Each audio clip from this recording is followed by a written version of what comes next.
Provincialisation যিখন act আছে 2017 সেই অনুসৰি আকৌ প্ৰভিঞ্চিয়েলাইজেশ্যনৰ কাৰণে কেবিনেট ছাব কমিটি এখন বনাই দিয়া হৈছে।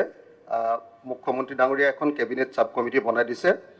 মোৰ প্ৰশ্নটো হ'ল যে 2006 চনৰ যিসকল যিবিলাক স্কুল আছে সেই স্কুলবিলাকৰ ক্ষেত্ৰত মানে মুখ্যমন্ত্ৰী ডাঙৰীয়াই কৈছিলে, আমি ৰাজহুৱাকৈও কোৱা শুনিছোঁ প্ৰেছতো, আৰু লগতে সংস্থাকো কৈছিলে যে 2006 চনৰ আগৰ মাটিৰ যদি নথিপত্ৰ আছে, সেৱাৰ লগত যোগাযোগৰ যদি কিবা নথিপত্ৰ আছে, কাউন্সিলৰ লগত যোগাযোগৰ যদি কিবা নথিপত্ৰ আছে, ইউনিভাৰ্চিটিৰ লগত ফিজ দিয়া নিদিয়াৰ কিবা যদি লেনদেন আছে, তেনেকুৱা ডকুমেণ্ট ধৰি দায়িত্ব থকা বা চলি থকা শিক্ষানুষ্ঠানসমূহ হওক পদবিলাক প্ৰাদেশিকীকৰণ কৰা হ'ব। কিন্তু কেবিনেট ছাব কমিটিয়ে এতিয়ালৈকে সেই বিদ্যালয়বিলাকৰ যিটো ইউনিয়ন আছে শিক্ষকবিলাকৰ, তেওঁলোকক মাতি লৈ কথাটো আলোচনা কৰা নাই। গতিকে ইউনিয়নবিলাকৰ মাজত সাংঘাতিক ধৰণৰ এতিয়াও আন্দোলন চলি আছে বা তেওঁলোকে প্ৰতিবাদ সাব্যস্ত কৰি আছে বিভিন্ন সময়ত। গতিকে মুখ্যমন্ত্ৰীৰ কথা অনুসৰি এই ধৰণে 2006 চনৰ যিবিলাক আগৰ যিবিলাক মাটিৰ ডকুমেণ্টকে ধৰি এই ডকুমেণ্টবিলাকক লৈ প্ৰাদেশিকীকৰণৰ ব্যৱস্থা কৰা হ'বনে? এক নম্বৰ। নিযুক্তিৰ ক্ষেত্ৰত একেলগতে আছে। নিযুক্তিৰ ক্ষেত্ৰত আগতে 10 বছৰ আছিলে, এতিয়া 6 বছৰ এক্সপিৰিয়েঞ্চৰ ব্যৱস্থাটো ল'বৰ কাৰণে ইউনিয়নবিলাকে সদায় কৈ আছিলে, সেইটো মানি ল'বনে?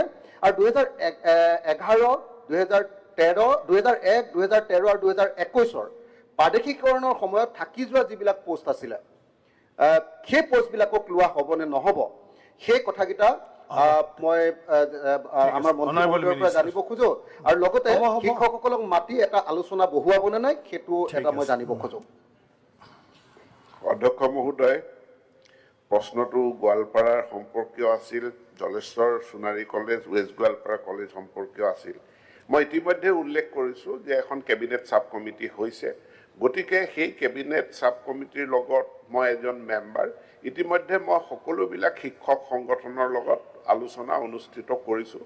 মোৰ আলোচনাৰ প্ৰাপ্তিখিনি মই কেবিনেট ছাব কমিটিত দিম। কেবিনেট ছাব কমিটিয়ে যি সিদ্ধান্ত লয় সেইমতে আমি আগুৱাই যাম।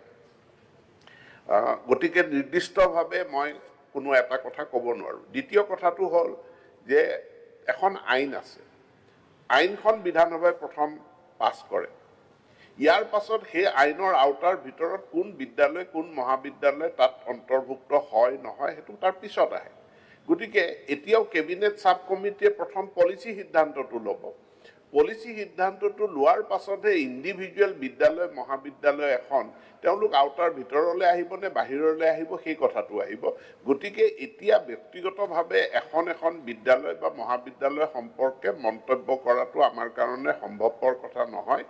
মই সকলোকে অনুৰোধ জনাইছোঁ, অকণমান ধৈৰ্য ধৰিলে কেবিনেট ছাব কমিটিৰ প্ৰতিবেদনখন সোনকালেই দাখিল হ'ব। তাৰ ওপৰত ভিত্তি কৰি কেবিনেটে নিশ্চিতভাৱে সিদ্ধান্তও গ্ৰহণ কৰিব আৰু সেই সিদ্ধান্ত লৈ মই বিধানসভাৰ মজিয়ালৈ আহিম।